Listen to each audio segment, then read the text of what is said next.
Não é possível. A física não permite. Nunca provaram nada contra mim. E não vão provar. Você é safado. Você é moleque. Você é safado. Você é moleque, você é safado. Vamos baixar a bola. Você é moleque safado. O novo técnico do Flamengo é o senhor Valdemar. Irmão do... Por que o Valdemar? Salve, salve, torcedor carioca.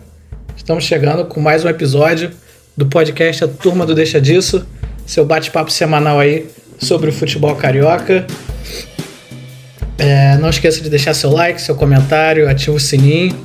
Estamos com 58 inscritos, né?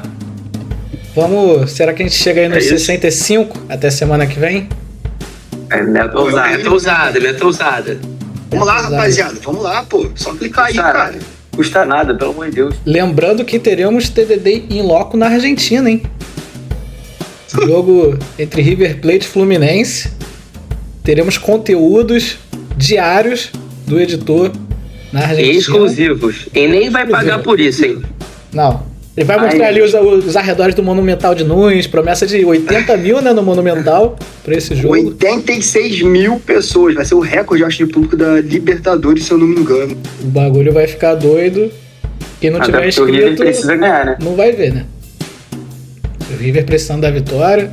O Fluminense aí querendo entrar numa crise, mas isso aí fica pra depois. Logo mais. Henrique, seu destaque inicial. Cara, o destaque vai pro Paulo Brax. Porque a competência que ele vem demonstrando como cabeça, um dos cabeças do Vasco, é algo que eu não consigo nem mensurar. Então o meu destaque vai para esse grande homem. Destaque negativo, né? Aí fica aí ao critério das pessoas aí. Já que você puxou, eu queria fazer um destaque também ao senhor Luca Orellano. Jogador. Cara, eu tenho um ponto sobre isso, sobre o jogo, tá? Não, mas. Matheus, esse rapaz, que ninguém nunca ouviu falar, falou que não quer jogar de meia, que ele quer jogar de ponta. Então ele fica no banco. Ele escolhe. Ele escolhe. E o técnico acatou isso. Falou assim: não, você não quer, então beleza. Então você não vai jogar.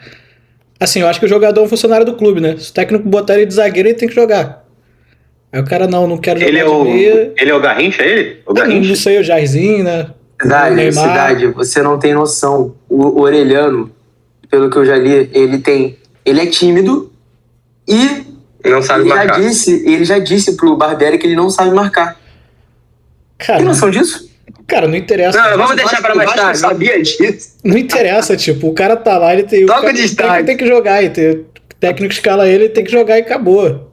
O cara escolhe. Eu vou chegar no meu trabalho e vou falar também, eu não quero trabalhar às sextas, né? Eu vou ver se eles acatam também, né? Já que é só pedir, né? E o Vasco tá assim, em uma posição de poder, né?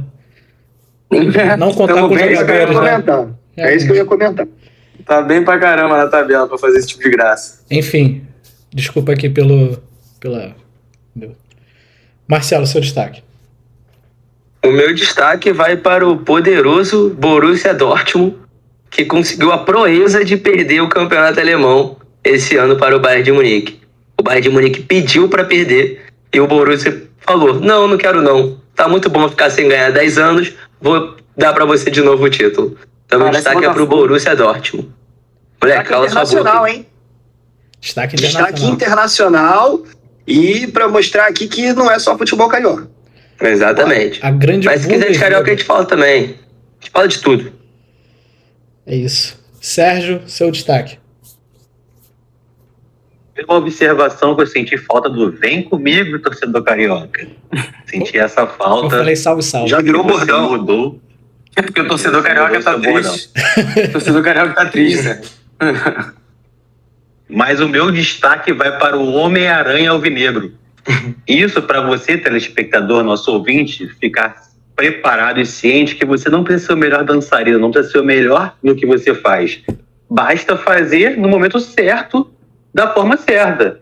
E ele tá aí agora viralizando e alegrando os nossos posts aí no Instagram, com as suas danças maravilhosas. E eu desconfio que ele seja o Celso. Eu desconfio que o Homem-Aranha alvinegro seja o Celso. Então... Há boatos de que pode ser também o Felipe Gouveia, Matheus. O shape não é muito do Um abraço aí pra ele. Um abraço pra ele. É bem possível, cara, porque ele agora tá nessa, né? Se tivesse o cigarro, talvez fosse. Teria que ter ali uma adaptação, certamente. Matheus, seu destaque.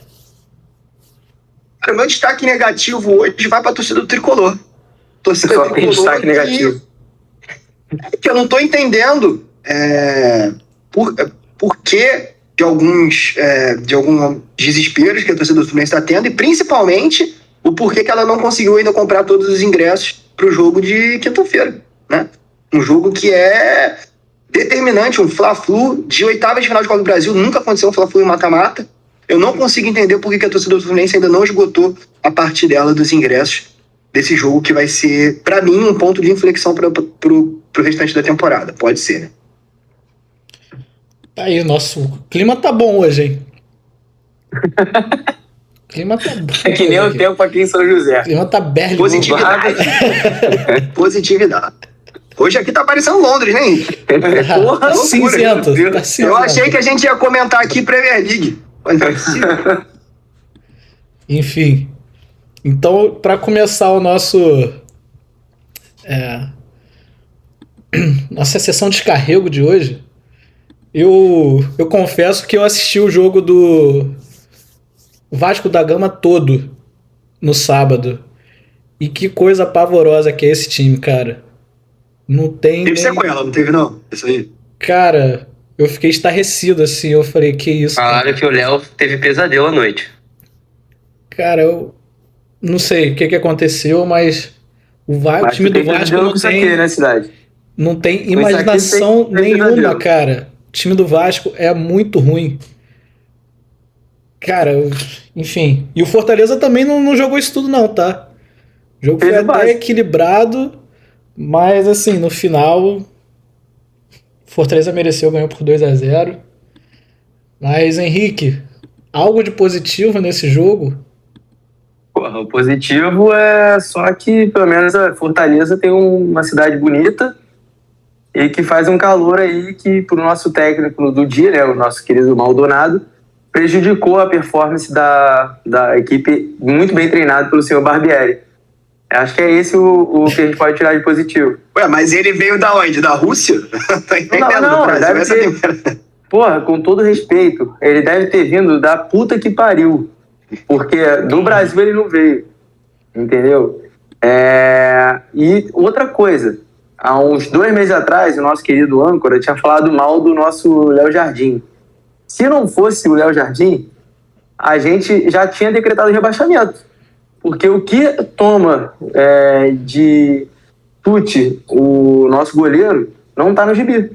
Ele deve ter feito pelo menos umas 3, 4 defesas ali, muito importantes para que a gente não saísse humilhado lá do Castelão. Realmente, eu tava errado. O falou que no dia que ele tá um deus, que o goleiro tá um deus, o Vasco ganha de 1-0.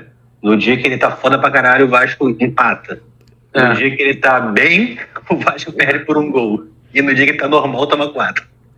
Exato. Porém, Henrique, eu tô começando a achar que eu tô fazendo a reversa aqui no programa. Que eu falei mal do Léo Jardim, o cara começou a fechar o gol. Eu falei mal do Castro, o Botafogo não perde.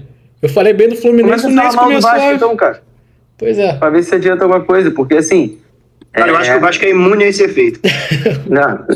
Cara, mas eu vou te falar, falando um pouco sobre o jogo, tá? E é mais ou menos o que vem acontecendo com o Vasco, basicamente, o campeonato inteiro. É um time extremamente covarde, com pouquíssimas alternativas de ataque. O Figueiredo, o Alex Teixeira, eles não produzem. É impressionante o quanto o time não desenvolve, e já vou mudar completamente a minha opinião do que eu tinha falado semana passada. Eu tinha falado que o Barbieri ainda não tinha por que sair, mas assim, vendo que tem times que são mais fracos que o Vasco, de Cuiabá, o próprio Corinthians não tem um bom time, tá recuperando agora, principalmente depois da vitória contra o Fluminense. Mas tem time que é pior que o Vasco e tá jogando muito melhor, cara. Eu não consigo entender de verdade o porquê que o Vasco não consegue desenvolver. A gente não tem zaga, a nossa proteção não funciona e do meio pra frente é uma desgraça completa, né? A gente não faz nada. É impressionante. É algo desesperador e digno de pena. O torcedor vascaíno que vai ver o jogo toda vez, né, e que vai acabar indo em algum número contra o Flamengo na segunda-feira, vai só porque é doente mental. Porque, assim, o que entrega o Vasco é pífio. Assim, você fica triste. E só um ponto a acrescentar também com relação ao Orelhano. No jogo de sábado, ele não tem tanta culpa assim. Porque apesar dele ser o nosso principal jogador para meio campo, ele primeiro nunca entra faltando muito tempo de jogo, ele sempre entra aos 35. No jogo de sábado ele entrou aos 49, se não me engano, depois de ter tomado o primeiro gol. Tipo, é de uma burrice o nosso Barbieri /Maldonado, que foi quem comandou o time no sábado, que não dá para entender. É algo, assim, eu não tenho palavra, de verdade, eu não tenho palavra. Eu fico extremamente triste e preocupado com a nossa possível queda, porque acho que das 4 vezes que a gente conseguiu cair, a gente está com uma campanha pior do que em 3 vezes. A gente tem 6 pontos, a gente simplesmente não ganhou em maio. É algo inacreditável, entendeu? Nosso time não desenvolve, cara. Os laterais são muito mal. Não sei nem como é que essas porra ainda são convocadas. Sinceramente, o Piton não tá jogando nada. O Puma, pelo visto, esqueceu o futebol dele lá em fevereiro, porque também não tá jogando nada. Aliás, eu não sei nem quem é que tá jogando nessa desgraça desse time, porque o zagueiro que tava indo bem, o Léo Pelé também já não tá bem. A gente não tem uma constância no segundo zagueiro. O Bambu é mais mole do que... não vou comentar aqui porque eu não quero ser censurado. O Capasso, que era quem estava como titular, ele saiu porque tinha um cartão e era nosso melhor jogador na bola aérea. A gente tomou gol de bola aérea. Então, assim, nosso volante, a porra do Rodrigo também, que não consegue fazer nada, é um chama-gol do caralho. Nunca vi. Então, e sem contar aquela desgraça daquele meio campo também, que não faz nada e não produz. Então o Vasco vive sempre de bola fora da área e que se o goleiro não estiver bem posicionado, ele não vai tomar gol. Então... Torcedores, calma. Torcedores, calma, que Marquise não é pra isso, hein? Marquise não é pra isso, não. É por isso que calma, que é só a 8ª rodada, pode piorar. É por isso que a gente já tá ligando o sinal de alerta há muito tempo. O senhor Paulo Brax, o senhor Luiz Melo, flamenguista dos infernos, se não soltar o Leão, que foi solto lá no sábado, a gente tá fudido. Mas, o Henrique, parece que tá tendo uma movimentação de uma notícia que eu li agora há pouco, que o Vasco pediu uma reunião, né? Terça-feira, amanhã. O Salgado, né? Salgado pediu uma reunião. Para buscar, enfim, debater alguns pontos, né? Dada a situação. Vocês viram? Amanhã o nosso querido boneco de ventríloco chamado Paulo Brax vai conceder uma entrevista onde a gente já sabe o que vai acontecer, né? O Vasco já vem sendo alvo de protesto da torcida desde semana passada. Em inglês, domingo, de madrugada. Protesto na Flórida. Sobrou pro Cano, isso não foi legal. Isso não foi legal do pai da torcida do Vasco. Sobrou pro Cano que tava passando lá. Não, eu também discordo. O Puma tem jogado tão mal que ele conseguiu bancar, né, nesse time do Vasco. Ele conseguiu a proeza de bancar. Mas, o Henrique, o mais legal não foi que sobrou pro Cano, não. É que os torcedores do Vasco tentaram aliciar o Fernando Diniz pra ele voltar pra Colina. E o Fernando Diniz teve que ir lá ficar explicando que ele tá sob contrato. Não dá pra fazer isso. Não dá pra fazer. Mas, assim, já projetando até quando o Barbieri, se não tiver alguma coisa de muito diferente contra o Flamengo, que eu acho que não vai se postar como um time covarde que ele gosta de fazer, acho que uma boa não digo boa, porque eu acho que não tem nenhuma opção boa para o mercado de técnico. Mas uma saída poderia ser talvez o Ceni. Eu não consigo visualizar nenhum que seja um pouco melhor perto do Ceni, aqui no Brasil. No mercado europeu eu não consigo visualizar nada, até porque eu não sei se alguém aceitaria esse rojão aí. Tem que ver se o Ceni vai aceitar também, né? Oi? Tem que ver se o Ceni vai querer também, né? Ainda tem isso, entendeu? Mas assim, eu tô falando como torcedor e um possível bom técnico. Aí tem que ver se ele vai se sujeitar à pressão, a tudo que ele já se sujeitou em diversos clubes que ele já treinou. Né? Tá aí o recado. O primeiro gol que o Vasco tomou, parece que é um monte de criancinha ali jogando. Exato. O cara abriu na lateral. Foram 3 do Vasco em cima do cara e deixou o cara diante sozinho. Aí o cara rolou a bola pra trás, o cara cruzou sem ninguém marcando, sem ninguém pressionando. Assim, impressionante a capacidade de tomada de decisão errada que o Vasco tá tendo. Cara, o único jogador que jogou mais ou menos ali no jogo que eu achei foi o Jair. De resto do Vasco, ele atuação abaixo da crítica. Mas aí é que tá... Cara, que é um bom jogador, mas ele tá sendo muito sacrificado nesse time aí. Cara, já é um bom volante, cara. Ele tá se queimando muito no Vasco. Era um cara que eu queria ver no Fluminense, inclusive, antes dele pro Vasco. Não, assim, e é por isso que eu fico pensando, cara, o time do Vasco, se tu olhar no papel, não é tão ruim assim. O titular, vamos falar só do titular, não é tão ruim. A verdade é tão ruim assim a ponto de não ganhar nenhum jogo em um mês? Não. Pô, não era capaz de ganhar do Santos, não era capaz de ganhar do Bahia, de fazer um bom jogo, não tô falando nem de ganhar, de um bom jogo contra o Santos, contra o Fluminense. Então, assim, a gente não produziu nada contra o Fortaleza também, cara. Beleza, o Fortaleza tá vindo bem, é um time muito bem montado pelo Vojvoda, mas, pô, a gente não compete, cara. Assim, eu acho que pelo menos era capaz de competir. Mas nem isso a gente tá conseguindo fazer. Então, eu tô com muito medo de novamente cair. O lado bom é que pelo menos eu já caí tanto que eu já tô acostumado, né? Então já nem dói mais. Mas eu continuo com medo. Esse foi o recado aí do nosso fantasminha, que parece que vai continuar vindo aqui no podcast, né? Pelo menos pelas próximas 2, 3 rodadas aí, né? E... Não, 2? Nem quero comentar, cara. Bom, eu acho que assim, o que eu só queria complementar, âncora, que esse assunto, ele vem sendo tratado aqui, né?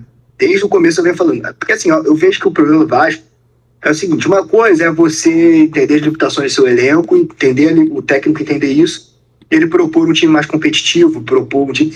Só que ele não tá conseguindo nem empatar, cara, ele não tá conseguindo pontuar, entendeu? Então eu entenderia se ele tivesse tendo um desempenho ruim, né? Mas se ele tivesse conseguindo alguns resultados que não fizesse com que o Vasco chegasse numa situação tão ruim, porque nesse início de campeonato, cara, faz muita diferença você pontuar. Sim. Né? E ele não tá conseguindo.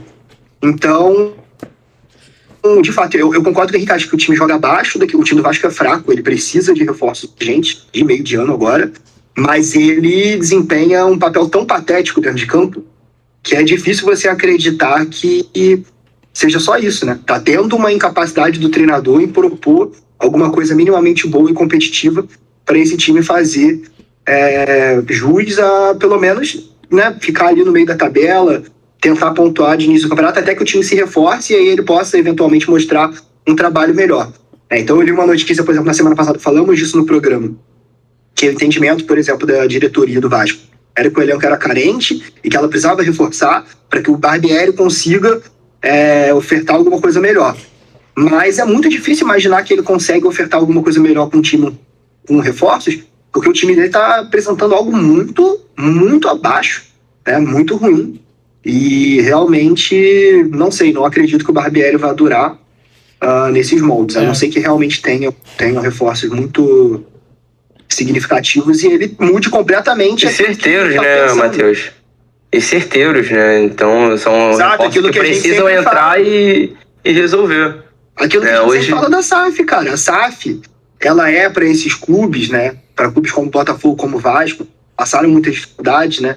e eventualmente seria também para o Fluminense, aqueles que não têm uma arrecadação muito pronunciada, a SAF é uma forma do clube se organizar e sobreviver, né? Largar aquela situação absurda, à beira da falência, para que ele consiga se organizar. Só que não é como se você tivesse dinheiro, né, à torta e à direita. Tem um limite para você investir, e o futebol demanda investimentos bem feitos. Você precisa realmente de um departamento que consiga buscar soluções. É claro que é um negócio de risco. O jogador que aparentemente estava muito bem pode vir, pode ir mal, ou pode acontecer o contrário. Mas existe uma forma de você, né, ser mais competente nesse sentido. Então não é só contratar, fazer contratações à torta e direito para dizer, contratou. Vai ter que trazer 100 milhões de contratação, mas o time não está performando. O problema é esse. E assim, isso só corrobora com tudo que a gente falou, né, de Carioca não ser parâmetro para nada.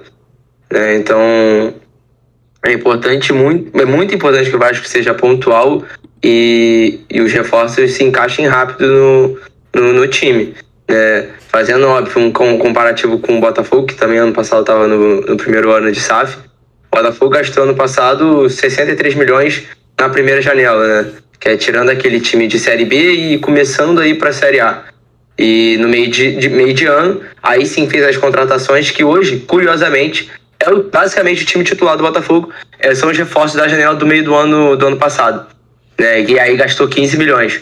Então o Vasco precisa pegar isso como exemplo e pegar praticamente um novo time, né? Porque carece de 100 milhões e não produz. Carece de opções, né? E não tem peças para mudar o fluxo do jogo, né? Cocão, porra! Cocão é o cara para mudar o Vasco. Só que não. Vai tomar no cu também essa merda desse Cocão. Desculpa. Quem é Cocão, cara? É o jogador do Vasco. Misericórdia. Matheus Cocão. Isso foi apresentado aqui agora, porque... você também assistiu esse jogo e a gente fala muito do... Engraçado que o Vasco começou pontuando, né? Ganhou do Atlético fora e empatou com o Palmeiras. Pegou os mais difíceis logo de casa, mas aí, e pontuou. Mas e depois... o Atlético numa fase monstruosamente ruim, né? E o Palmeiras ainda competiu. E depois... Só que depois... Qual a sua avaliação disso? E também é aquela grande pergunta, né, cara? Qual é o momento certo de demitir um treinador? Porque aí você traz um outro, aí até ele se acostumar com a equipe e tal, vai demorar aí mais 1-2 meses e...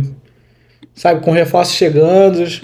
Ou é melhor manter o cara que tá desde o início, que meio que, né, já conhece todo mundo? O que você acha? Então, eu acho que pro que tá, se demitir, acho que piora. Que aí vai entrar um cara novo que não conhece nada, que vai passar por uma janela agora de contratação, com pessoas que talvez quem vai ter pedido é o Barbieri. Então, eu acho que é muito complicado. Mas o Vasco... Então, mas é exatamente isso, a dificuldade que a gente tem de saber a hora certa e que, se der mais tempo para ele vai melhorar, ou se daí agora em diante vai só piorar. Por isso que é uma avaliação totalmente ali interna dos caras de estar olhando não só o resultado em campo, mas olhando o treino, olhando a filosofia de jogo, vendo se o que está sendo passado no treino está refletindo no campo. Então são decisões que pra gente aqui de fora acaba ficando muito mais difícil de tomar. Eu não demitiria porque eu não vejo ninguém aqui disponível que tenha esse poder de projeto. Então eu deixaria para demitir mais para frente, que aí vem aquele caso de faltando 15 rodadas, 10 rodadas ali, dá um gás ali e o time consegue se livrar, caso precise. Mas de projeto, não vejo ninguém que consiga criar um projeto agora pro Vasco, de uma reformulação de elenco, da SAF e tal, não vejo. Então acaba sendo muito mais complicado. E foi curioso aquilo que você falou sobre o Vasco fez 3 pontos no Galo e 1 no Palmeiras, né? E que com certeza na sua projeção lá eles botavam que ou não ia ganhar nenhum ponto ou ia ganhar 1, talvez, no máximo. E até recebi hoje uma planilhazinha aí de um vascaíno sobre o que o Vasco precisaria para ter os 50 pontos, se eu não me engano, na Série A. E da pontuação esperada, o Vasco está 1 ponto só abaixo. Ele acabou errando tudo, porque ele botava que ia perder para o Galo e para o Palmeiras, mas que ia ganhar do Bahia, ia ganhar do Santos. Acabou que estava tendo uma troca assim, então o Vasco teria 7 pontos desse meio tempo aí, que seria ganhar do Santos, ganhar do Bahia, e não sei se era um ponto do Fluminense ou um ponto do Fortaleza, não lembro. Então tá com 6, então tá perto ali do que eles estavam esperando de tragédia, no pior cenário possível, né? Mas aí quando você olha a tabela, e já o próximo jogo já é contra o Flamengo, que é um clássico, e por mais que o Flamengo não esteja bem, ou ele pode se motivar agora caso ele elimine o Fluminense, ou ele pode estar na obrigação de ganhar do Vasco para não aumentar mais ainda uma crise, caso tenha sido eliminado pelo Fluminense. Então, realmente, quando você olha para a tabela ali do Vasco, você vê assim, perdemos, talvez a gente empate, uma dificuldade a gente vai ganhar, porque é aquilo, o Vasco sempre foi muito forte em São Januário, e não está conseguindo ser forte em São Januário. Então, um time, que é o que vai acontecer quando um time é ruim, mas sei lá, um América Mineiro, um Ceará da vida quando estava na Série A, meio que garantia uns pontinhos ali no seu estádio e beliscavam o outro fora para se livrar da zona. Do jeito que o Vasco tá, é bem complicado mesmo. Essa foi nosso momento velório aqui pro Vasco da Gama, né? Agora passando para o jogo seguinte, também no sábado, tivemos Flamengo e Cruzeiro no Maracanã. E, Marcelo, mais uma vez o Flamengo jogou mal, né? A gente vinha falando que o Flamengo estava jogando mal, mas estava ganhando jogos, né? Ganhou 3 jogos seguidos no Brasileiro. Mas dessa vez, mais uma vez jogou pior. O Cruzeiro no segundo tempo teve as melhores chances. Mas foi empate, né? O jogo acabou 1-1. Apesar de tudo, mas assim, a torcida está muito insatisfeita com as atuações do Flamengo. Né? E tem a decisão agora contra o Fluminense no meio de semana, né, cara? Eu acho que desse jogo aí, quem perder vai sair em crise, né, cara? Porque o Fluminense também vem de 3, 4 derrotas seguidas, sem marcar gol. E o Flamengo jogando mal. Quem for eliminado aí, o negócio vai ficar complicado semana que vem, né? E só um ponto que contra na Libertadores, aquele time que o Flamengo enfrentou, é um time que se bota aqui no Brasil, cai da Série D, fácil. Patética a atuação, cara, patética. Coisa horrível. E o que eu mais vi na internet de flamenguistas falando, né, é sobre preguiça, né, nem o desempenho assim em si de, tá perdendo gol, não, é preguiça. Pior que tinha melhorado. Deve falar mais sobre isso Marcelo deve falar sobre isso em relação a esse jogo do Cruzeiro, porque pareceu muito com o jogo contra o Corinthians também, que eles ganharam. Sim. O jogo contra o Bahia fora. E é curioso, né, Sérgio, porque o nível físico do Flamengo, quando vira do primeiro para o segundo tempo, cai absurdamente. Bem, a gente tem informações de que o nível de treino físico do São Paulo é mais exigente, né? Mas o que o Flamengo cai no segundo tempo é surreal. Então é um ponto de atenção para o Flamengo, esse tipo de situação, porque se você não fizer o resultado do primeiro tempo, vai passar aperto no segundo, porque esse time não está aguentando. Então tem que se adaptar o quanto antes à filosofia do Sampaoli, porque além de não aguentar fisicamente, parece que está tendo preguiça mesmo. Foi o que o Sérgio falou, contra o Nublense, o gol que sofre é ridículo. Contra o Cruzeiro, tudo bem que eu até acho que o goleiro do Flamengo falhou, talvez seja muito exagero da minha parte, mas era uma bola defensável. No gol? No gol do... Ele tinha que fechar aquele ângulo. Ele tinha que fechar aquele ângulo. Por razão. Ele tinha que fechar o ângulo, cara. Ele tem que fechar o ângulo. Pô, mas aí você tem que buscar o Neuer lá. Ele não fechou o ângulo, cara. Ele tem que fechar o ângulo. E ele acertou o único lugar que não estava fechado. Mas não foi... Que é o quê? Que é o... Não, mas é esse o ponto. O cara acertou um negócio assim, difícil de acertar, entendeu? Achei isso. Pareceu um ponto de gol do Cano contra o River, que ele dá um pedaço. Eu entendo o ponto. Eu entendo o ponto do Marcelo. Quando você olha a imagem, na câmera lenta, parece que o goleiro tem como... Não, mas foi 100 e pouco, né? 100 e poucos quilômetros o chute do... Mas aí se ele fecha aquele ângulo e o cara chuta no outro canto, ia ser gol também, então, tipo assim... O cara chuta cruzado rasteira, né? Já é. E assim, o segundo tempo, principalmente, se não é o Matheus Cunha, o Flamengo perdeu o jogo. Perdi o jogo com certeza, porque foi o que vocês falaram. As melhores chances foram do Cruzeiro. Flamengo muito lento na marcação, muito lento. Parecia realmente preguiça. Né? Embora tivesse a posse de bola, o Cruzeiro em dois, três passes chegava com muita facilidade no ataque. Não à toa, o Dourado perdeu um gol dentro da pequena área. Né? Teve o Bruno Rodrigues também chutando para uma grande defesa do Matheus Cunha. Então o Flamengo tinha a bola, mas é aquela posse de bola inútil, né? Que não gerava perigo nenhum pro Cruzeiro.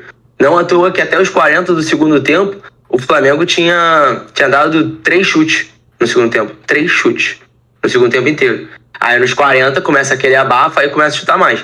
Mas 3 chutes no segundo tempo, você precisando da vitória, não faz sentido. Então o Flamengo no segundo tempo caiu muito de produção. Né? O Gabigol, se não for para fazer gol de pênalti, já pode bancar, né? Porque se tu não tá fazendo gol, não faz gol de pênalti, tá servindo pra quê? Pra ficar arrumando briguinha com o Davi Luiz no bastidor? Só se for, né? É pra isso que ele tá servindo ultimamente, pra ficar arrumando briga, pra ficar simulando, né? Porque ele tá ridículo. Ele tá ridículo nas atuações, nas simulações, né? Nos bastidores. Então, se eu fosse o flamenguista, estaria muitíssimo preocupado. Não só com o Flamengo, a atuação do time, né? Mas também com todos os bastidores. Né? Hoje, como a gente chegou a mencionar, né? Teve o afastamento do Marinho, e foi até engraçada a situação, porque hoje é aniversário dele, né? E horas depois o cara é afastado, porque discutiu com um membro da comissão técnica do São Paulo. E logo depois surge a notícia de que há um racha interno entre Davi Luiz, a galera do Davi Luiz, né? Que é um dos se acha líder, e o Gabigol. Então, você vai somando isso com as atuações que o Flamengo vai tendo. E também já teve burburinho do nível que o São Paulo exige nos treinos do Flamengo.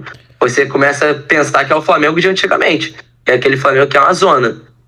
E a única ressalva que a gente até fez aqui mais clara em relação ao São Paulo não era sobre a qualidade dele, sobre as ideias de jogo, era sobre os jogadores quererem comprar essa ideia. Porque não foi o que o Dorival fez, foi vamos botar tudo como é que é o meio óbvio de se fazer e deixar os jogadores decidirem em campo, por serem muito acima da média, né? O São Paulo está querendo implementar o jeito dele. E isso aí, a partir do momento que é uma mudança mais drástica, se o elenco não comprar, aí começa essas fofoquinhas que estão tendo aí, de que ele tá puxando muito no treino, ele fala que o problema é físico, aí o Felipe Luiz foi lá e falou que o problema não era físico, era técnico e tático, e aí já jogou como pra cima do meio que do técnico. Então, se o elenco do Flamengo foi um elenco vitorioso, é um elenco difícil de lidar por ter sido muito vitorioso também, não comprar a ideia do técnico, eles começam a limar o técnico. E aí cria isso aí, um grupo daqui, um grupo dali, começa a ter um monte de fofoquinha, tem um clássico agora, eles não estão bem no grupo da Libertadores, vão classificar porque o grupo é horroroso, senão não iam passar, e tá aí. Matheus, 2 pontos. Esse time do Flamengo, ele me parece muito... Falta motivação, sabe? Até por eles já terem conquistado aí muita coisa, né? A maioria tá lá desde 2019, 2020. Parece que esses jogos mais fáceis, assim, que não tem tanto apelo, o time entra com preguiça realmente. E tanto que no jogo contra o Fluminense, que eles pareciam que estavam com vontade, eles dominaram o jogo, né? Eles foram bem melhor que o Fluminense. E que vai ter o segundo jogo agora na quinta, né? Mas também já dá para perceber claramente que o problema é muito maior do Flamengo, né? Acho que é mais fora de campo do que dentro. Falta comando, racha de jogador ali, cara. Isso daí é coisa de 20 anos atrás, né? A reformulação no time do Flamengo é urgente. Eles contrataram o treinador para fazer isso. E parece que vai sair uma barca aí no fim do ano, né? O time do Flamengo, se não conseguir se classificar aí nas Copas e tal, acho que vai mudar bastante pro ano que vem. Acho que você falou bem, acho que o Marcelo resumiu muito bem do jogo. Eu vou falar rapidamente do jogo, depois eu vou me ater a essas questões, colocar que estão mais importantes para explicar o momento do Flamengo. No jogo foi exatamente o que o Marcelo falou, acho que o Flamengo no primeiro tempo foi até ok, né? Conseguiu produzir alguma coisa. e tal. O Cruzeiro me surpreendeu positivamente, né? Esse Pepa tem feito um bom trabalho, esse cara que acabou de assumir, embora o Cruzeiro fez uma coisa inteligente. Ele pegou um cara relativamente parecido com o treinador anterior, então isso é um clube que sabe o que quer, cara. O Cruzeiro era tido aqui, inclusive por mim, acho que pela maioria aqui, como passar dificuldade no Campeonato Brasileiro. Mas as decisões estão se mostrando acertadas nesse sentido. É claro que a gente não pode garantir, não sei como vai ser o campeonato restante, mas isso mostra que o comando e a forma como você pensa faz muita diferença. Achei um ponto interessante de falar, acho que a gente não falou aqui ainda. Esse Wesley é um garoto promissor, cara, do Flamengo. Eu gosto muito da forma como ele joga ofensivamente. Mas ele precisa ser trabalhado defensivamente urgente também, né? Comete alguns erros, assim, muito bobos, infantis e algumas decisões erradas. Tem um jogador que tem um treinador que trabalha ele e ele consiga tomar decisões melhores, é um grande lateral. Bastante dele ofensivamente. E no mais, cara, eu acho que assim, a gente vem falando, eu pelo menos venho falando isso aqui desde o começo. O problema do Flamengo é o comando. Cara, o problema do Flamengo é claramente um problema de comando, porque pelo número de treinadores que passaram ali e a forma como esses treinadores saem, como a coisa anda, isso fica muito claro.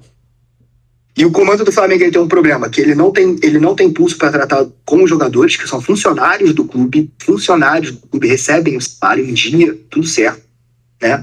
E ele não tem ideia de gestão de futebol do que ele quer. E esses são os dois problemas claros, assim. Falta de comando a gente está vendo agora com essas notícias pipocando, né? Que para mim era de tempo, de problemas internos, né? Da postura do Gabigol, né? Que foi tido foi intitulado pelo Flamengo como camisa 10, o cara que ia usar a camisa que Zico usou e tal, né? E que estava, em teoria, assumindo um papel de liderança no elenco, né? Um cara que tá toda hora expulso por cartão, tá toda hora de fora por cartão amarelo, é um cara que simula em campo e um cara que não tem o menor perfil de liderança. O perfil de liderança do Gabigol é exclusivamente pelo futebol dele, que ele é um jogador acima da média, pelo que ele ganhou no Flamengo. Fora isso, ele não tem a menor característica. Não à toa, jogadores capitães dos times geralmente são jogadores que às vezes não é um cara bom, né? Eventualmente o cara é muito bom tecnicamente e muito bom como líder. Mas eventualmente o capitão do seu time vai ser aquele cara ruim de bola, mas ele sabe fazer as coisas que o resto do elenco espera dele. E o Gabriel não é. Quem foi que deu esse destaque pro Gabriel? A direção do Flamengo. A gestão de futebol do Flamengo. Segundo ponto. Traz treinadores com perfis completamente diferentes. Aí foram lá, trouxeram o Dorival, ele fez exatamente o que você falou, não quis mexer no vespeiro, falou, cara, eu vou jogar aqui, vamos ver se a gente consegue ganhar, se os caras se animam, porque eles estão no comodismo, né, pra gente ganhar. Ganhou, né? Aí o Flamengo entendeu que depois teve uma queda de rendimento. Eu acho justa a ideia, nesse sentido da direção do Flamengo, que o Dorival realmente teve uma queda de rendimento e poderiam buscar um treinador melhor. Buscaram um treinador que eles não tinham conhecimento de como jogava. A diretoria do Flamengo não sabia o que o Vitor Pereira era, cara. Os caras não acompanharam o cara no Corinthians, ele estava aqui no Brasil. É um treinador que trabalha com intensidade, com um jogador de lado de campo que volta. Aí ele tentou mexer no vespeiro, porque o cara foi contratado para isso. O que aconteceu? 3 meses depois, 4 meses, ele foi mandado embora. Os jogadores não compraram ideia, não se dedicaram, né? E sobrou pro treinador, porque é mais fácil você trocar o treinador que o elenco todo. Aí beleza, trouxeram o São Paulo. Aí o que a gente falou aqui, como o Sérgio bem pontuou? São Paulo é um cara meio doido, né? Com as ideias dele, é um cara que tem que vir com respaldo. O cara tem respaldo? Alguém aqui sente que o São Paulo tem respaldo? Cara, eu não consigo garantir que ele vai ficar até o final do ano se essa situação, for esse burburinho, entendeu? Aí você trouxe um cara que é bom tecnicamente, que é competente, que é um grande treinador, na minha visão, né, que tem os seus defeitos também, não é o Guardiola, mas ele é um treinador que eu acho que o Flamengo, né, vem se propondo de dominar o jogo e tem elenco para isso, e de ser um time que pressiona, tudo mais, ele seria uma boa opção, né? Só que mais uma vez parece que o treinador vem meio que sem respaldo. Aí ele quer já impor as questões físicas dele, a rotina de treinamento intensa, pesada. O que vai acontecer? Jogadores reclamam, né? Então já saiu notícia disso hoje também. Aí tem a questão dos grupos, do Gabigol, isso e aquilo. Então, cara, enquanto o clube não tiver comando e a gestão do futebol não perceber isso, vai continuar com um nível subótimo. E hoje eu vejo, olhando para trás, que na verdade essa gestão do futebol do Flamengo, ela deu muita sorte quando ela trouxe Jorge Jesus.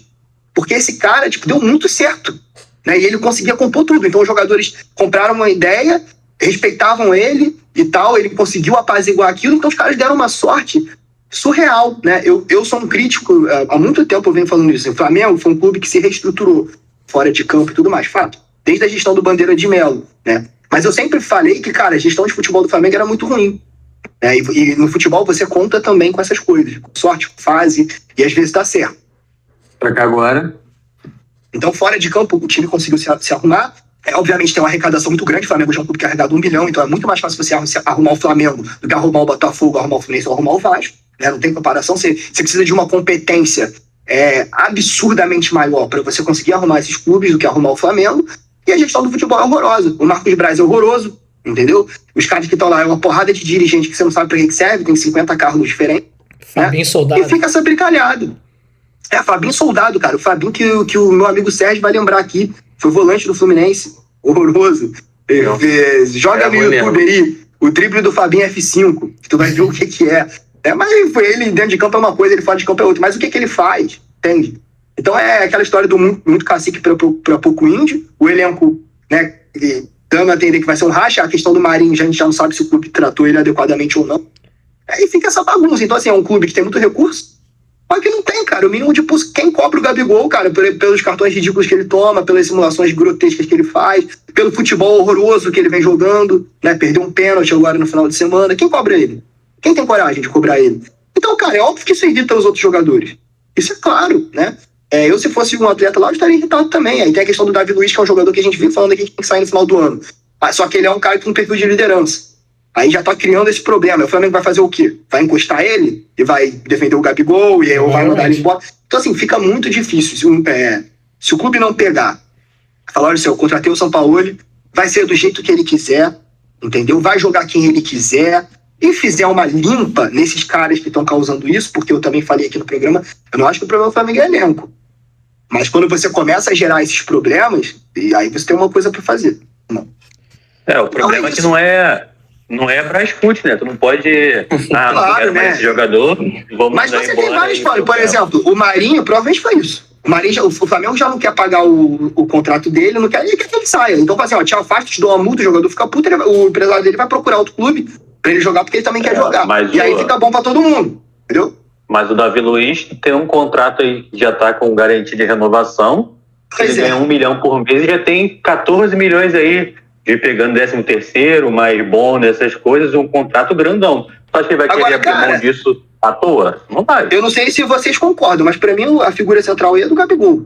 Porque ele é o cara que, tipo, que é o maior problema, porque ele é um grande jogador, né, que conquistou lá.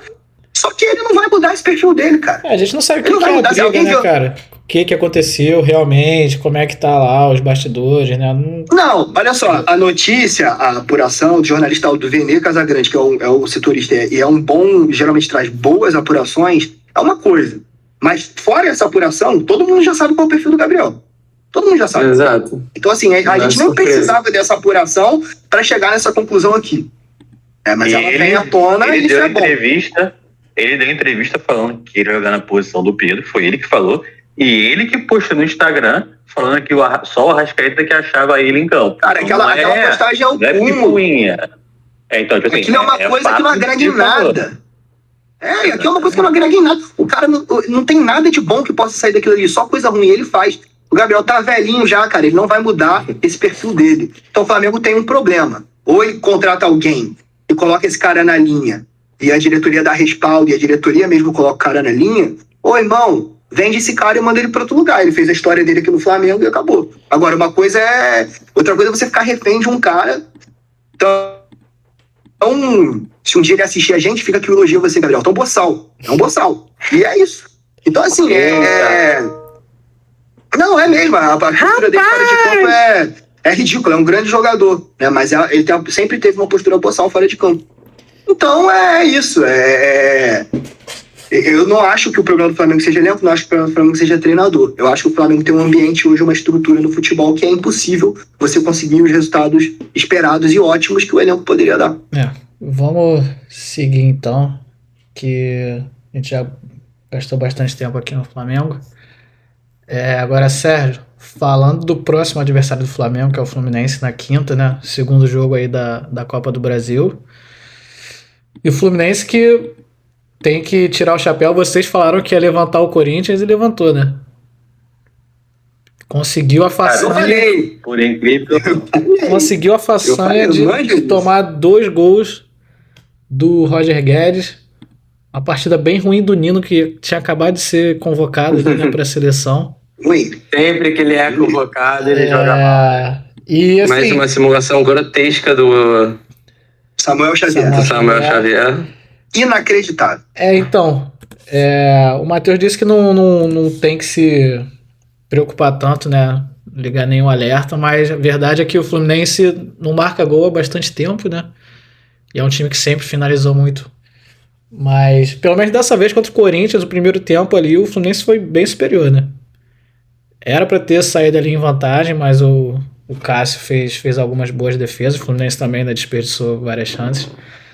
Mas o que parece é que está sentindo muito realmente a falta ali do Marcelo e do Alexander, né? E quem está entrando não está conseguindo suprir.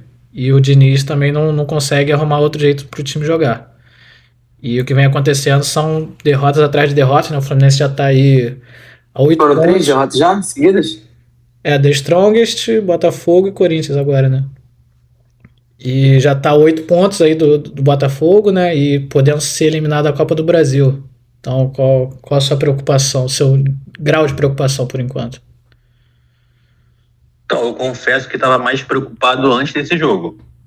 Eu até conversei no grupo de tricolores lá, que principalmente pelo primeiro tempo me deu aquela iludida de o Fluminense está voltando a jogar bem, voltando a dominar os seus jogos e voltando a finalizar. Porque, como a gente falou aquele dia, contra o Botafogo finalizou 3 vezes. Então, e contra o Flamengo não conseguiu fazer nada. Então foi bem assustador.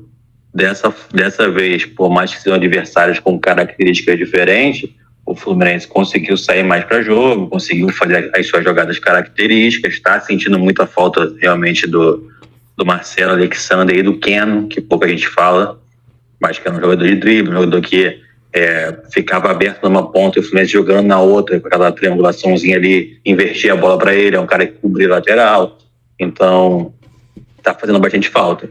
Só que isso até entrou em pouco de acordo com o que eu falei no último programa, que eu não via tanto assim os times se adaptando ao Fluminense. Eu tava vendo mais o Fluminense jogando mal, realmente.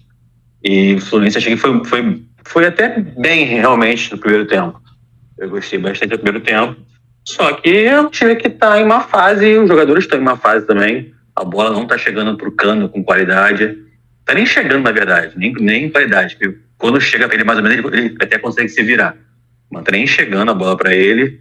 O Arias melhorou um pouquinho, então isso já mostra, o time já melhora mais quando ele tá bem, isso é um fato.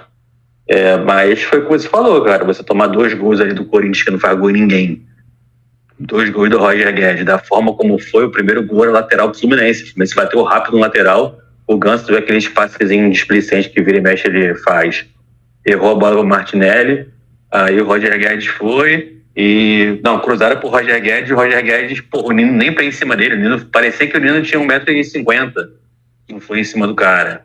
E foi até o que o Marcelo falou sobre as péssimas atuações do Nino, foram quando foi convocado na Olimpíada, ele ficou mal. Quando o Tite ia olhar ele no Maracanã, ele ia muito mal. Então, parece que o rapaz não se sente muito bem com a proposta da seleção, não. Mas foi o que a gente estava conversando, cara. Tem um jogo decisivo já. Eu nem boto na balança o jogo com o The Strongest, porque é uma outra realidade, é o time reserva, jogando lá no Morro, então nem põe nesse bolo aí ter perdido para eles lá. Mas eu acho que o jogo contra o Flamengo é realmente muito decisivo pro resto da temporada do Fluminense. E pro do Flamengo também, vale a mesma proporção pros dois. Porque uma derrota não acho que coloque em risco o trabalho do Diniz, acho que não vai ser demitido por conta disso, mas em relação a esperanças. Não, mas é em relação ao que você está pensando da tua temporada, de disputar título ou não. Porque se você já perde na Copa do Brasil, aí vai ter a Libertadores, que eu estava olhando aqui os times que vão passar em segundo, tem muito time, o Flamengo deve passar em segundo. O próprio River também, né? O River pode passar em segundo, ou o The Strongest no grupo, que é a altitude. Aí o Bolívar deve passar em segundo, que é a altitude. O Atlético Mineiro deve passar em segundo, ou o Atlético Paranaense. Boca Juniors pode passar em segundo. Corinthians, eu acho que nem passa, mas se passar, vai passar em segundo. Então, não é um campeonato fácil. E já está se distanciando do líder. Então, eu não imagino que vai ser... acabou o ano do Fluminense. Não é. Mas é só em relação ao que você está almejando, que era disputar os títulos. E se continuar dessa forma, não vai. Mas eu vi que o time realmente voltou a se encontrar em campo. Voltou a conseguir fazer essas jogadas, só que não foi suficiente. E aí a gente não sabe se foi porque o Corinthians realmente deixa muita bola pro Fluminense e o Fluminense se beneficiou disso. Só que o Corinthians também vindo uma boa partida contra o Flamengo. Eles estão... Apesar que não tinha como piorar, né? Piorar do que estava pro Corinthians era difícil. Mas eles vieram num jogo bom. E lá em Itaquera o Fluminense não costuma se dar muito bem, não, realmente. Mas eu confesso que eu estava mais preocupado antes. Porque quando eu vi aquele amasso do Flamengo e quando eu vi o Botafogo dominando o Fluminense, mas nem finalizando, falei, porra, tem algo muito mais sério do que está acontecendo. Posso mudar de opinião daqui a 2 dias, quando tiver o clássico? Sim. Mas eu vejo hoje uma forma mais tranquila, e até pelo Flamengo também está muito mal, eu vejo que vai ser um jogo muito desse estilo, de os dois times com medo pra caralho de perder. E o Fluminense recentemente está se dando melhor contra o Flamengo. Então acho que pro Fluminense acho que acabou caindo um momento melhor ser o clássico agora do que se fosse eliminado agora pro Fortaleza. Eu imagino que aumentaria muito mais essa crise agora e seria mais difícil até de passar por ela. O que esse jogo tá com cara de pênalti não tá no gibi, hein? Verdade? Possível. Uma indagação. Vocês acham que hoje a distância entre Flamengo e Fluminense é maior ou menor do que em relação a 15 dias atrás? Menor. 15 dias? Que foi o primeiro jogo das etapas. Mas no primeiro jogo o Fluminense estava bem ainda. Sim. O Flamengo estava meio capengando. Dessa vez o Flamengo melhorou um pouco e o Fluminense piorou bastante. O Fluminense está com desfalque e o Flamengo. Mas eu acho. Mesma coisa, basicamente. Eu acho que assim, esse jogo da volta, o Fla-Flu, vai ter uma. Eu falava isso hoje num grupo também. Vai ter um aspecto mental muito importante. Muito importante. Porque o Flamengo foi muito superior ao Fluminense, eu achei muito no aspecto mental também. Os caras entraram mordidos por causa da final e tal, uma abafa ali no primeiro tempo. Conseguiram. O Fluminense ficou inoperante. Falar algumas coisas, alguns tópicos importantes que o Sérgio já falou bastante. O Nino é um zagueiro construtor. Rapidinho. Em relação ao primeiro jogo, não tem como a gente concluir muita coisa. Como a gente já falou, o Flamengo joga mal no segundo tempo porque cansa muito. E o Fluminense é um time que se dá bem no segundo tempo, fez muito bom no segundo tempo e tem um preparo físico melhor. Só que com uma expulsão logo no comecinho, não tem nem como a gente saber realmente como é que seria o jogo. Pode ser que o Flamengo continuasse amassando, pode ser que o Flamengo se daria melhor com o Fluminense saindo pro jogo, tendo contra-ataque, o Flamengo, não tem como saber. Mas eu acho que a análise é muito mais em relação ao primeiro tempo. O Fluminense não conseguiu enfiar nada no primeiro tempo. Não em relação ao jogo, porque o jogo se transformou muito quando saiu o Felipe Melo expulso. Então não tem nem como a gente precisar muito em relação aos dois confrontos, como é que vai ser. Assim, se basear no primeiro, que o Flamengo vai amassar de novo no primeiro tempo, e o Fluminense vai conseguir sair no segundo tempo, não dá muito para saber. Mas em relação ao resto, eu concordo que o mental vai realmente fazer muita diferença. Mais diferença ainda do que já faz pelos dois times realmente saberem que se perder, fudeu. Ponto também a ser considerado. Como eu ia falar aqui, só para não perder o fio, a questão do Nino, né? O Nino jogou mal contra o Corinthians. Para mim é um zagueiro muito bom, eu acho que é até merecida a posição dele nos últimos anos no Brasil, vem se destacando. Mas ele é um zagueiro que se destaca mais pelo jogo com a bola no pé do que fora, do que defendendo. Ele é muito bom com a bola no pé, zagueiro construtor. Ele, pro esquema do Diniz, ele é fantástico. Mas ele tem um histórico de algumas falhas estranhas em algumas situações. Mas também não acho que isso seja preocupante. O jogador fez um jogo ruim, paciente. A sequência do Fluminense vem piorando desde o jogo que ele venceu contra o Cuiabá. Ele venceu de 2-0, mas ele jogou mal. Falamos isso aqui no TDD. Depois ele veio nessa decrescente. O jogo contra o The Strongest, acho que nem conta. Você entrar com 10 jogadores de reservas, é impossível você produzir na altitude algo relativamente decente. O jogo contra o Botafogo foi muito preocupante, porque o time Botafogo venceu merecidamente, o time não produziu ofensivamente. E acho que essa é a questão do Fluminense. O time caiu ofensivamente. Até se você pegar as estatísticas, você vai ver que ele deixou de criar um volume tão alto de chances como ele criava. E eu acho que isso passa por vários pontos. O primeiro ponto que isso passa é pelo Alexandre. Cara, o time do Fluminense é completamente diferente. O time tinha melhorado muito no começo do ano com a entrada dele no meio de campo, né? Tem o Marcelo na esquerda, ele no meio de campo. Porque dá um dinamismo absurdo. Ele marca, ele corre, ele ataca, que é algo totalmente diferente do, como a gente gosta de chamar eu e Sérgio, Mortinelli. O volante mais morto que eu já vi na minha vida. Jogador que eu particularmente detesto o futebol dele. Acho que é um jogador que, com a bola no pé para saída de jogo ali, ele pode fazer uma coisa ou outra, mas é um jogador displicente, é um monte de passe bobo. É um jogador que não tem a mínima intensidade para jogar futebol. É um cara lento, ele é amoroso. Pra volante, cara, volante tem que ter... Porra, se você não é um craque como volante, você tem que ter intensidade pra jogar futebol. E ele não tem, né? E acho que isso tem um ponto muito grande, que o time cai muito com troca do Alexandre pra ele, né? E ele ainda por cima vem de lesão, então fez um jogo muito ruim ontem, né? O Corinthians venceu o jogo merecidamente, eu discuti isso no grupo aqui que a gente tem porque acho que assim, essa questão do dinizismo, cara, é muito legal a gente ver o futebol bem jogado. Acho que a gente tem que buscar o futebol bem jogado. Porque o futebol é um entretenimento. Se você quer, também só ganhar, existem formas muito ruins de ganhar que você não produz entretenimento nenhum. O Corinthians, cara, foi inteligente. Ele deu a bola pro Fluminense, beleza. E o gol que o Fluminense tomou, o primeiro gol, que pra mim foi decisivo, é de um problema inerente ao jogo do Diniz. Porque é o seguinte, você agrupa todo mundo de um lado, falta jogador do outro lado. Não tem jeito. Então o que você precisa fazer? Você precisa produzir quando você está agrupado de um lado. O Fluminense foi se afobar de bater o lateral, o Ganso errou o passe e o Mortinelli, com a sua falta ridícula de intensidade, não conseguiu fazer nada na jogada para palhar, nem falta, nem nada que o volante poderia fazer. O cara virou a bola para o Matheus Bidu lá do outro lado, ele correu com o campo sozinho, levantou com muito tempo para a área e o Corinthians conseguiu fazer o gol. Algo que o Corinthians estava esperando no jogo. Portanto, se o Luxemburgo ganhou esse jogo, a gente tem que dar o mérito para ele, porque a estratégia dele prevaleceu sobre a estratégia de Diniz que ficou com a bola e não conseguiu produzir. Então, se você é um time que quer ter 70% de posse de bola, você precisa produzir com a bola. E o Fluminense não produziu, acho que assim, ele produziu muito no primeiro tempo, chances de fora da área. O André deu um chute, o Cássio pegou, teve uma bola do Samuel Xavier, que ele chutou e tal, mas não foi um time que produziu aquelas chances de dentro da área que a gente está acostumado a ver. E o Sérgio falou muito, acho que tem muita questão do Keno.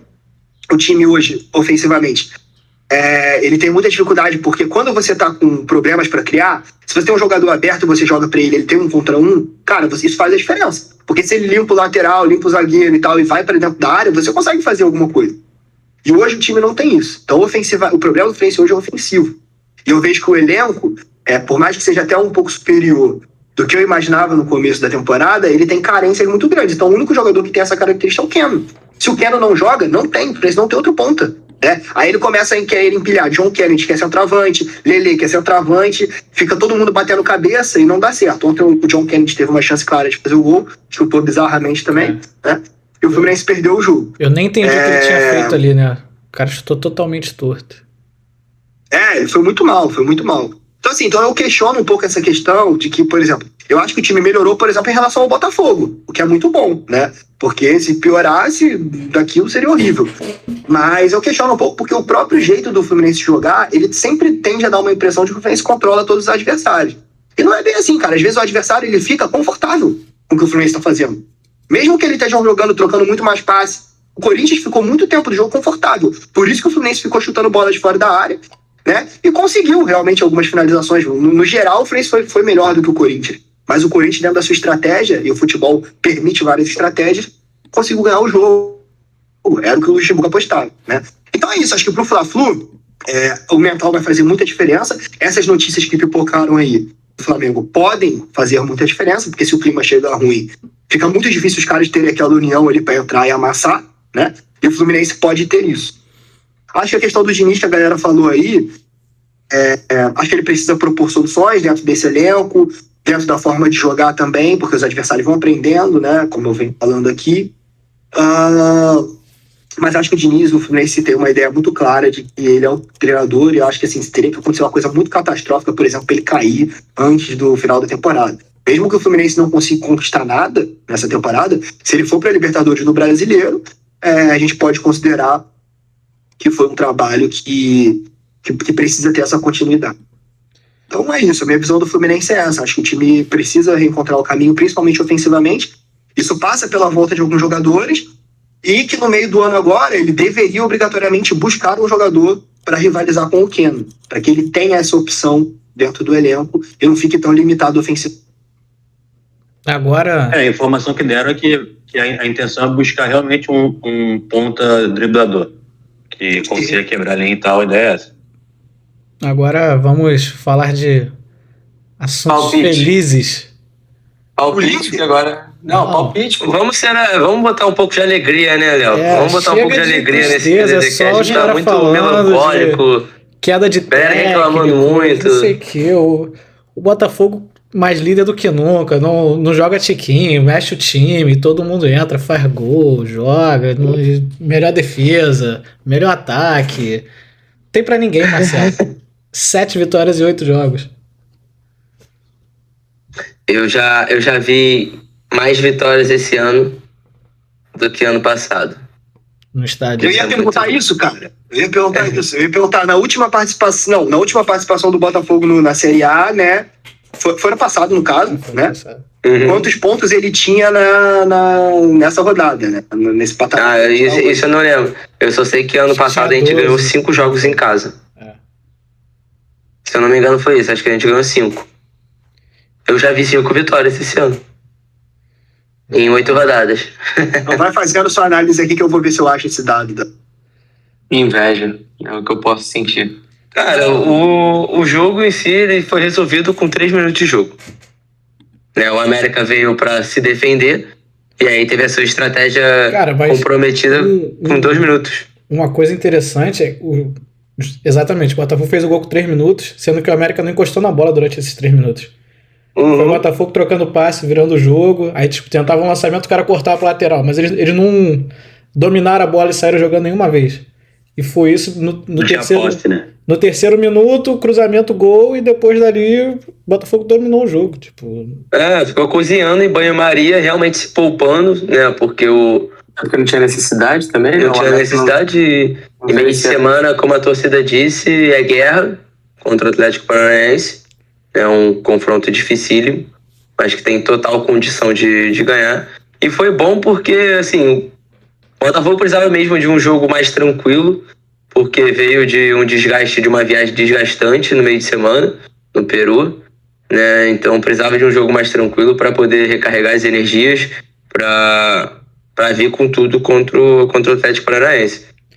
Contra o Atlético é um cenário diferente, né? Que precisa buscar o resultado, né? Não dá para ficar tranquilo no jogo. Então, já tô ansioso para esse jogo.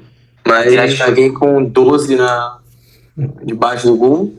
E curiosamente a última vitória do Atlético foi contra o Botafogo.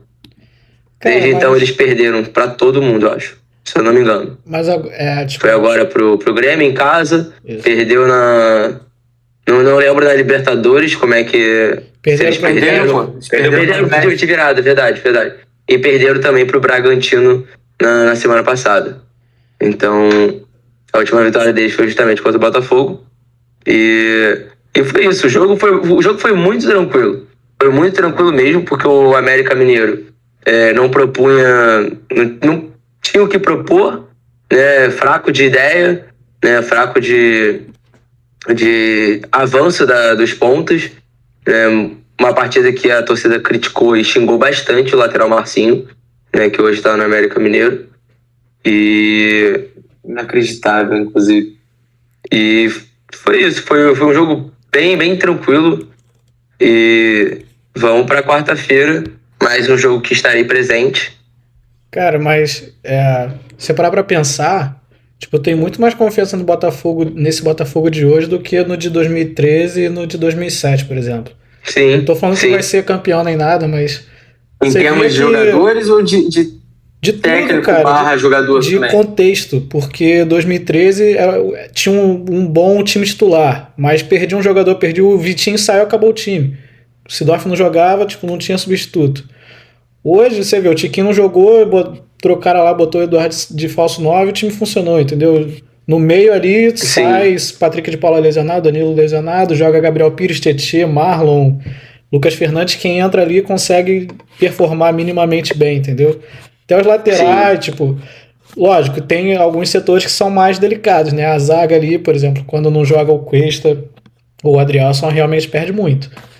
Mas, assim, não sei, eu tenho confiança que vão chegar reforços no meio da janela, entendeu? Que Já tá chegando, já tô anunciando, né? já tem dois, já tem o Diego Hernandes que vai estrear, já tá certo, né? Já tá contratado, mas e assim, tem o Rojas que ninguém sabe ao certo como é que tá a situação, né? Mas mesmo assim, Cara, e é muito melhor você contratar nessa situação, né? Querendo melhorar o time, do que você ter que contratar porque, igual o Vasco, né? Que tá todo quebrado, aí você, tipo, não, vou sair buscando jogador. Agora o Botafogo vai com calma. Fala assim, ó, se eu trouxer esse cara, ele pode agregar. E mesmo assim, mesmo se o Rojas não vier, e se o Botafogo não classificar com o Atlético Paranaense porque perdeu o primeiro jogo ali, arruma um empatezinho, cara, nenhuma tragédia.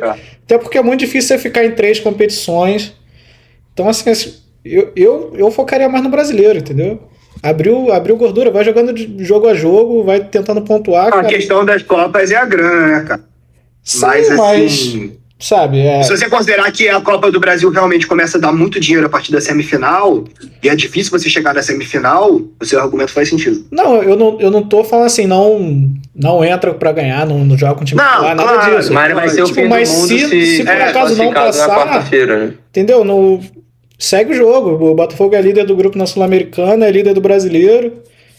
E assim, você tem confiança, mesmo que o Botafogo termine em 5º, 6º, entendeu? Classificados. Assim, a tendência é de melhora, né? E digo mais, a Sul-Americana é um campeonato bem plausível de ganhar. Sim. Cara, é um nível assim, bem mais baixo que o da Libertadores e bem mais baixo que o da Copa do Brasil. E os confrontos, os times que brigam são os brasileiros, né? É o São Paulo, que tá bem, de novo com o Dorival, né? E só fazendo um adendo sobre o jogo, que eu acabei esquecendo, se eu não me engano, o Marçal já tá suspenso de novo no Brasileiro. Sim. 3 jogos, 3 amarelos. O Marçal? O que eu acho do Botafogo... Ele tá com amarelo, né? O que eu acho do Botafogo é que tem essa parte que o Léo falou, que o elenco é equilibrado. E tu pode ter um elenco pior do que A ou B, mas o time do Botafogo, o elenco é mais equilibrado. Assim, quando sai, não perde tanto. Acho que tirando o Tiquinho, que realmente se sair, perde muito mais. Porque o jogo que ele ficou fora agora é um jogo que não exigia tanto assim de dificuldade. Então, talvez contra times mais fortes, no clássico e tal, faz realmente diferença quando tem o Tiquinho e quando não tem. O resto realmente me parece muito. E eu acho que o Botafogo não tem nem entre os 5 principais titulares, o time titular, não acho que está entre os 5 melhores times. Mas se for pegar o elenco equilibrado, para mim é um dos principais. Porque, justamente por isso, por ver que quem vai entrar vai estar muito perto do nível técnico de quem está saindo. E além disso, eu vejo muito isso aí, que sabe o que fazer. É um elenco que realmente entendeu a proposta do Botafogo. Tinha, não sei agora, mas depois desse jogo, mas tinha a segunda menor média de posse de bola. Então mostra que é o que o Matheus falou ainda há pouco, não é só uma forma de ganhar jogo, não é só o dirizinho que ganha jogo, não é só... Isso é estratégia. Exatamente. E quem fazia muito isso, por exemplo, e faz, né, é o Odair, que é o técnico agora do Santos, só que ele sempre fez com times muito piores, que era um time do Inter, que era horrível, um time do Fluminense, que era muito fraco, e esse time do Santos, que também é fraco. Então, você pode jogar de forma reativa, você pode jogar dando a bola para o adversário, mas isso não limita você a chegar na frente e finalizar. O Botafogo finalizou, se não me engano, 18 vezes contra o América. Pode ficar menos com a bola? Pode, mas quando você tiver com a bola, extremamente objetivo, né? Chegar na frente e fazer. Assim como o Fluminense fica muito com a bola. E nem sempre é uma posse de bola que é para finalizar. Mas se fica muito também, tem que finalizar muito. Então não é uma forma só que existe de ganhar o jogo. E eu vejo o Botafogo muito equilibrado, eu vejo um time muito sabendo o que faz. Continuo achando que não é... eu coloco agora como um candidato a título, mas eu não acho que vai ser. Se você apostar em um, não apostaria no Botafogo mesmo com 5, 6 pontos de diferença. Só que eu ainda acho que... E tem a possibilidade de contratação que vai melhorar mais ainda o elenco. Mas eu vejo um time muito equilibrado nos jogos e que sabe realmente o que está fazendo e justifica o sucesso tanto na Sul-Americana quanto no Brasileirão. E também acho que não vai ser anormal se perder agora para o Atlético Paranaense, e não acho que vai ser fim do mundo a derrota. Ferrou, acabou, vai ter uma crítica ou outra, mas acho que não define o ano do Botafogo, ao contrário do que a gente falou sobre o Fluminense e o Flamengo. E uma crítica à torcida. Eu ia falar isso agora, Marcelo.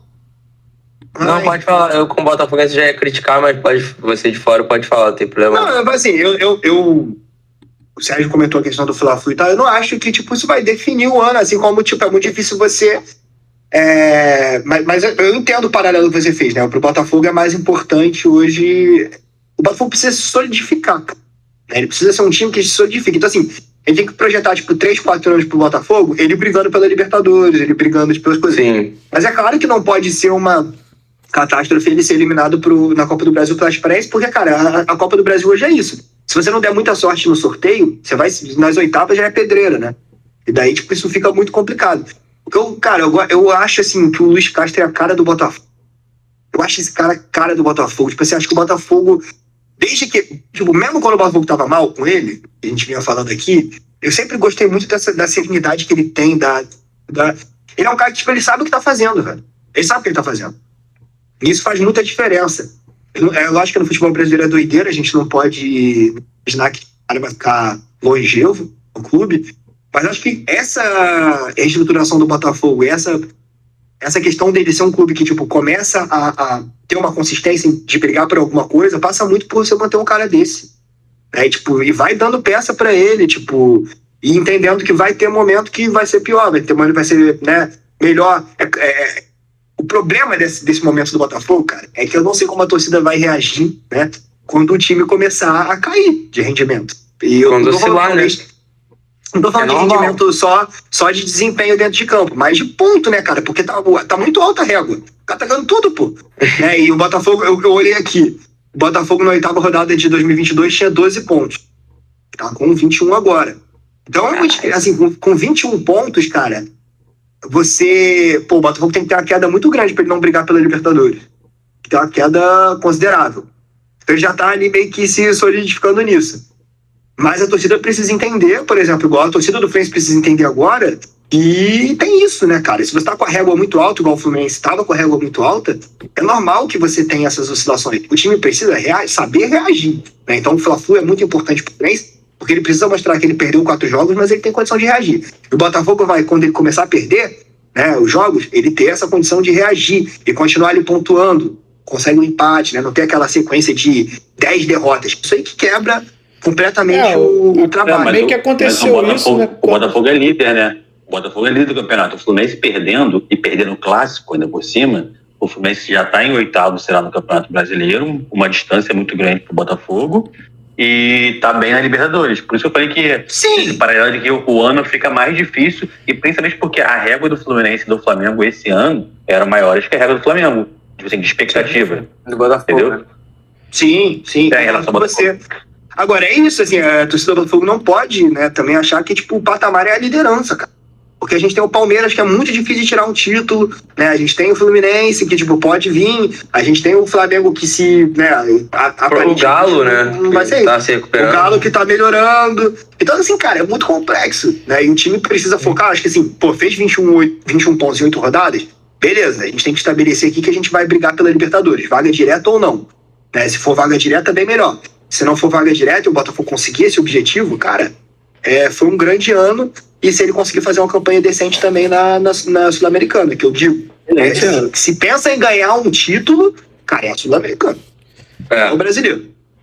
Por isso que, cara, ele tem que ir com a força máxima em todos os jogos que puder mesmo. Tipo, quem não puder fisicamente, tudo bem, mas quem tiver à disposição tem que ir pro jogo em todas as frentes, porque aí você chega na 25ª rodada, você tá ali 2 pontos da liderança, tá empatado, tá em terceiro. tudo pode acontecer, né, cara? Exatamente. E o jogo de agora vale a mesma coisa que a 37ª rodada. Vale 3 pontos, mesma coisa. Exatamente. Eu falo isso nessa questão da consistência, cara, porque a gente viu um pouco isso no Fluminense. Por exemplo, o Fluminense desde o Odair, né, de 2020, não me engano, né? Ele vem disputando a Libertadores, né?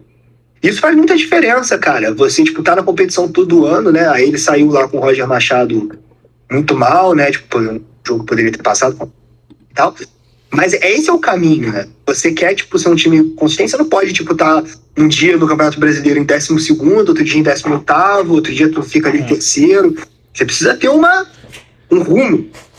Isso é fulcral. E, cara, eu acho que o Luiz Castro é um cara muito bom pra isso, cabeça muito no lugar, né? Provavelmente tem uma visão da Europa, né? Aí combina mais ou menos com o John Textor. Então, cara, é isso aí. Só que a torcida tem que estar preparada para essa queda de rendimento. Agora ela tem que começar a ir a estádio, né? Não. Também, eu não sei qual foi o público aí de Botafogo. 23 mil sócios. Ridículo, público, ridículo. Continuo sem entender se isso se tem um peso muito grande no fator dinheiro aí, ou se... Porra, cara, porque assim... Ajuda, porém é ridículo. Ajuda, porém é ridículo. Se não enche agora, vai encher quando, bicho? Exatamente. Ridículo. Olha só, eu acho que o clube tentando forçar o torcedor a ser sócio, isso é um ponto que bota o ingresso mais caro. Mas também tem a falta de querer no jogo, porque o Botafogo tem 40 e tantos mil sócios, e foram 10 mil sócios nesse jogo de agora. O sócio, no mínimo, ele tem um desconto no ingresso, não vai pagar caro no ingresso. Então tem uma soma de fatores e tem aquela coisa, o cara não quer ir mesmo. Parece que a torcida do Botafogo ela tá esperando o time ganhar alguma coisa pra ir. Mas não é assim que funciona o futebol. Ou o contrário, né, cara? Ou então tá esperando o Botafogo começar a perder pra ter desculpa de não ir. Sei lá. A única pessoa que eu me importo... E realmente eu acho que é um absurdo você cobrar R$150 no ingresso pra um cara que é pai de família, o cara que nem é sócio, não consegue ir. Não, concordo. Também tem um lado... Tem os dois lados. Então, esse que é o negócio. Eles até fizeram a comparação. O jogo contra o América Mineiro ano passado teve 30 e poucos mil. Por exemplo, desse teve 23. Só que o faturamento desse foi maior. Então, assim, eu acho que o John Textor tá feliz ali com 20 mil e ele tá fazendo 1 milhão por jogo. E vai continuar assim. Só que tem os dois lados. O lado financeiro e o lado esportivo, né, cara? Faz muita diferença. Com certeza. Faz muita diferença. Mas, pelo visto, o John Textor, foi o que você falou, ele tá ok com 1 milhãozinho. A única pessoa que eu me importo que vá pro jogo é o Marcelo, porque ele é o nosso talismã. Não, e o Homem-Aranha também é muito bom. É verdade. Cara, assim, duas coisas que eu acho genial. O Homem-Aranha do Botafogo e, cara, o time de sócios do Flamengo realmente é... O time de sócios é impressionante, cara. Aliás, o time de sócios, hoje, se colocar em campo, é capaz de dar um pouco mais de esperança pra galera. Porra, eu vi o sósia do Marcelo fazendo churrasco. Marcelo do Fluminense, o sósia dele fazendo churrasco, sim. Tô de folga, né? Cara, isso é sensacional. Cara, sério, é sensacional. O time de sócios do Flamengo é um negócio absurdo. Então vamos aqui abrir inscrição para o time de sósias do TDD Cast. Quem tiver, se achar que se parece com a gente, já tem o sósia do Marcelo do Henrique, né? Tem que procurar uns caras muito bonitos aí no mercado. Vamos para a rodada de palpite, então? Opa! Inclusive o editor vai colocar aqui embaixo o ranking que ele ficou devendo do último. Então vamos, se é para cobrar, vamos cobrar ao vivo, Henrique. Tem que atualizar e consolidar os dados que o editor vai trazer toda uma arte. Atualizar. Ele já separou. Maravilha. Que ele separou uma arte incrível para quem curtiu o Maracanã das antigas. Um rápido comentário. Eu tenho a impressão que eu tive uma leve melhora. Então, era sobre isso que eu queria comentar. Eu estou fazendo jus ao time que eu torço e caí para a última colocação com os resultados do... Eu acho que eu perdi a liderança. Fica apostando no Vasco, cara. Porra. Cara, olha só, eu tô desesperado. Não tem condição, eu tô desesperado. Se eu não apostar no Vasco... Cara, você precisa ter um mínimo de racionalidade. Não consigo. Infelizmente, com o Vasco eu não tenho. Já torci pra essa merda, não tem como. E só um rápido ponto. Opa. Marcelo, ele continua sendo líder, mas agora com o auxílio do Matheus. Com 165 pontos, o Cidade não faz nem cheira, com 145. Sérgio agora assumindo a vice-lanterna com 120 pontos e eu buscando algum... Não, eu acho engraçado que, assim, o conceito do âncora não fede nem cheira, mas ele tá bem melhor. Tipo, que fede, né?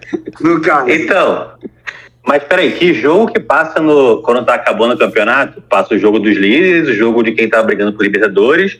Quem tá em 12º não passa. E passa o do rebaixamento. É verdade. Então a gente tá vivo na conta da TV. Né? Então, Excelente comentário, Sérgio. quarta-feira, Marcelo, você já tem as odds? Botafogo. Evidentemente. Botafogo e Atlético Paranaense, segundo jogo. Primeiro foi 3-2. Ô, Léo, pera aí, Léo. Tu tem que parar de perguntar se o cara tem as odds. O cara, é a função dele, irmão. Ele tem as odds sempre. Ele é o cara das odds. Se você é odd, vai ser demitido, velho. Não tem essa porra, não. Se você perguntar e ele não tiver, ele vai ficar numa merda. Então, Não, mas aí dá tempo dele abrir ali rapidinho, entendeu? Mas aí ele inventa uma odd, cara. Ele vai o que ele acha que tá acontecendo. Como é coisa pra derreter, pô. A odd derreteu. Como é que tá aí pra Botafogo e Furacão? 1,75 pro Botafogo. Eu achei isso bizarro. E 4,75 pro Furacão. Aí o 4,75 pro Atlético. Pergunta de leigo aqui que não aposta, não sabe nada disso. Isso é para o jogo, independente do resultado do primeiro, é isso? Isso. Tá. Então, Henrique, seu palpite. 1-0 Botafogo. Isso daí 1-0 Botafogo é o quê? É pênalti? Pênalti. Pior que eu tô sentindo um cheirinho de pênalti nesse jogo. Não, mas aí se tu fala 1-0 Botafogo é pênalti, tem que falar que vai ganhar no pênalti. Pô. Tá depois pra mensurar, né? Aí tu também tá querendo muito, né? Mas eu acho que o Botafogo ganharia nos pênaltis. Entendi. Marcelo. Mas aqui, mas só uma coisa. Aqui no nosso palpitômetro só vale só o resultado. O resultado. Isso aí. Senão daqui a pouco tu tá querendo que eu faça uma apresentação no PowerPoint. Claro, um Power BIzinho. Marcelo. Eu? Cara, eu tô com... Acho que vai ser 2-1 Botafogo. O Botafogo avança nos pênaltis. Cara, eu também acho que vai ser 2-1, mas pra minha saúde física e mental, eu vou falar 2-0, que aí não precisa de pênalti. Sérgio. 2-1 Botafogo e Atlético Paranaense passando nos pênaltis. Meu Deus. Nossa, esse é o pior dos cenários, cara. Eu prefiro... O pênalti é bom, cara. Eu prefiro empatar. Perde logo, já sai 1-1. Cara maldito, né? O Botafogo tem um caso com um pênalti no Copa do Brasil que acaba sendo um fantasminha do Henrique aí, né? Que também. Matheus. Tô bem, assim, o momento do Botafogo é muito bom. Eu tô bem inclinado a dizer isso, né? No gol de... A torcida vai, então. Vai. Tá com 23 25 mil ingressos. Deve ser uns 30 mil, então.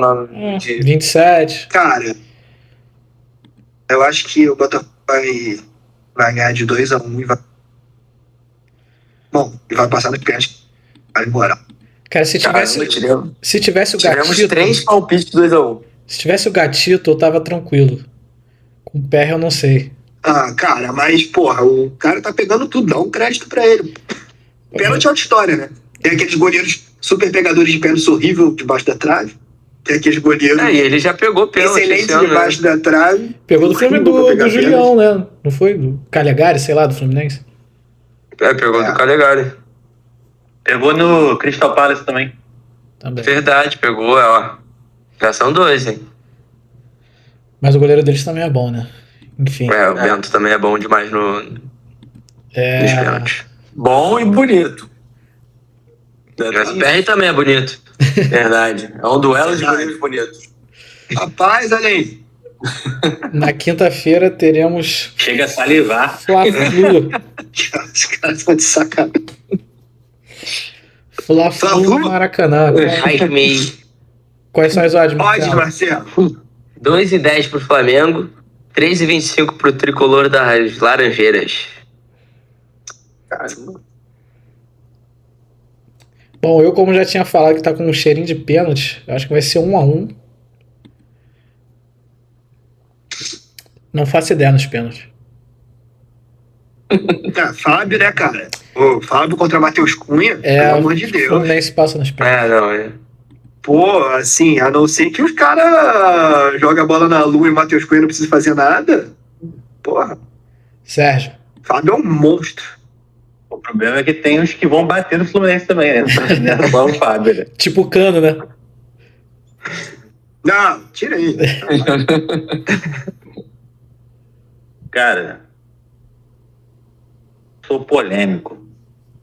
3-0 Fluminense. Vai ser eu ia lançar esse palpite achando que eu ia fazer bonito, o cara lançou. Sou polêmico. Olha, pode envelhecer mal isso aí. Pode, mas eu lancei também no Carioca. Eu falei que o Fluminense ia golear e goleou, pô. Henrique. Cara, eu vou ser econômico. Eu vou jogar 1-1 também. E quem ganha nos pênaltis? Vou no Fluminense por causa do Fábio. Marcelo? 2-2. Fluminense nos pênaltis. Matheus? 3-0 Fluminense. Vamos amassar. Bancada toda aqui. O time vai responder. Depois a gente se for pra pênalti, mesmo.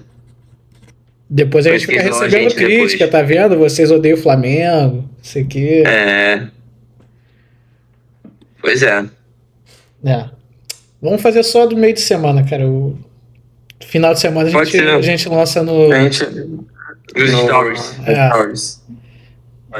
Beleza. Esses jogos são muito tensos já, eu não consigo pensar mais pra frente do que isso. Eu já tô tenso hoje pra quarta-feira. Eu acho que eles modificam muito os resultados do final de semana, entendeu? Pô, se o Fluminense passar do Flamengo, ele vai meter 3 no Bragantino, no Maracanã. Se bem que o Bragantino tá voando, hein? O Bragantino... Cara, o Bragantino do editor, olha... Ô, Léo, faltou o colete amarelo e o colete verde do Vasco. Tem treino amanhã. Faz isso não, cara. Amanhã a gente treino. Vai ser 3-0 sub-20 em cima do Vasco. E por favor, respeita a Marquise, hein? Do Vasco fazendo palhaçada. Cara, eu não vou comentar não, porque senão eu vou ser cancelado. Sérgio, temos recado final? Temos. Hoje eu vim com o quadro Vem Comigo, Torcedor Carioca, já que você não fez aí. Um recadinho aqui dos nossos telespectadores no nosso vídeo no YouTube. Que tivemos dessa vez recorde de likes, recorde de views, recorde de inscritos.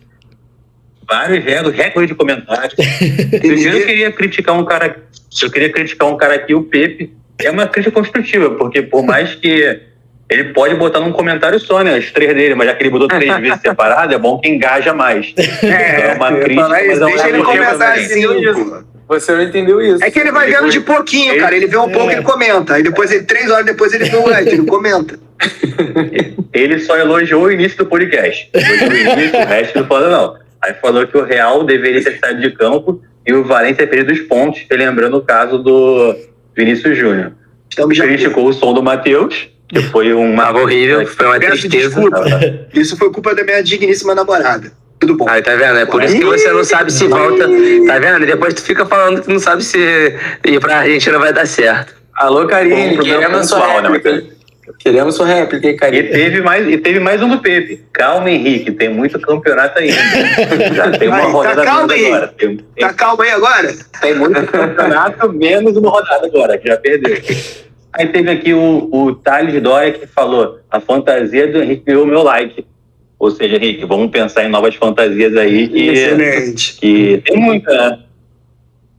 Aí teve o Gustavinho que falou: o Matheus sabe muito de bola, sou fã. Não sei como ele soube disso, porque Alô, Rodolfo! Alô, Rodolfo! O Rodolfo comentou também, né? Teve um comentário aqui, clubista, eu achei um pouco, e foi muito bom, sou fã do Sérgio Júnior, preciso nem falar nada. Então, foi minha namorada, se ela não falar isso também, né? Então é meio complicado. Caramba, teve um dos nossos maiores... vai. Não, falando em namorada, eu queria fazer aqui uma crítica construtiva pra mim aqui. Ela simplesmente não vê o podcast nem dá like. Não, isso é um Então, absurdo. Inacreditável. É acreditável. Inacreditável. Isso é Ela um não vê, absurdo. ok, ela não dá like como a pessoa que fez direito, ela não fez direito. Ela deveria saber que isso é crime. Então, por favor, Isso. vamos se Complicado. comportar E tem aqui um dos nossos maiores haters atual, o Luan. Botou podcast mais anti-Botafogo que existe. Até anti-botafoguense são anti-Botafogo. Não é um problema. Hashtag hate clubista. Esse comentário aqui me intrigou muito. Eu vou ler da forma como tá, que é o do Luiz Santos.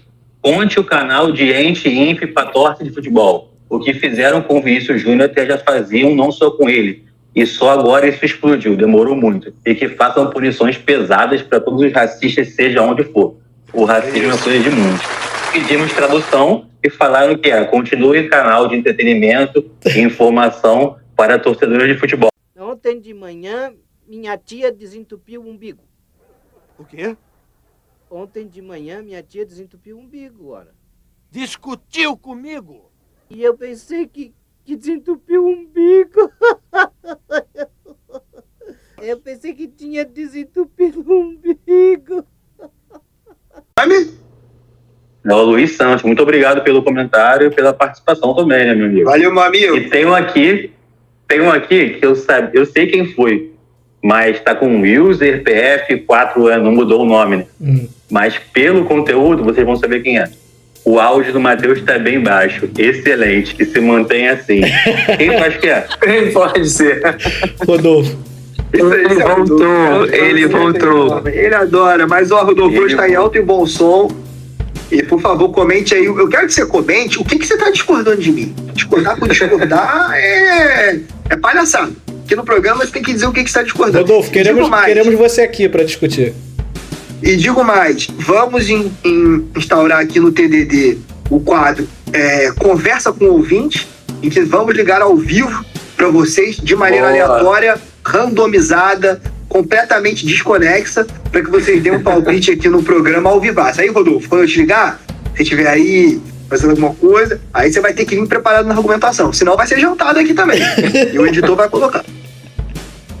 E é isso, e sempre vamos estar aqui atentos ao que vocês estão falando, às suas demandas, né, ideias, sugestões, e se mandar um comentário maneiro no próximo vídeo. Por enquanto, como tem poucos, nós lemos todos, né? Mas daqui a pouquinho vão ter 3.000 comentários, 2.000, eu vou ler só os principais, né? É difícil. Mas por enquanto dá pra ler tudo ainda.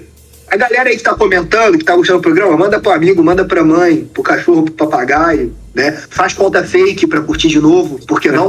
Né? Cria 1.000 contas no YouTube, faz um robô, um bot pra ficar lá entrando, pra ver se engaja aqui o TDD, cara. Porque a gente tá se esforçando. Realmente. Então é isso, né? Semana que vem estaremos aqui, mais uma vez, né? Se não deu like até agora, já tá errado, mas deixa o like, comenta, se inscreve no canal. Vamos chegar aos 65. Até semana que vem. 65. Meta vai ser... Temos 58, né? Isso. 58 até o momento. Então vamos pra cima. Então beleza. 65 é o número. Vamos por aqui e até semana que vem. Valeu. Valeu, galera. Valeu.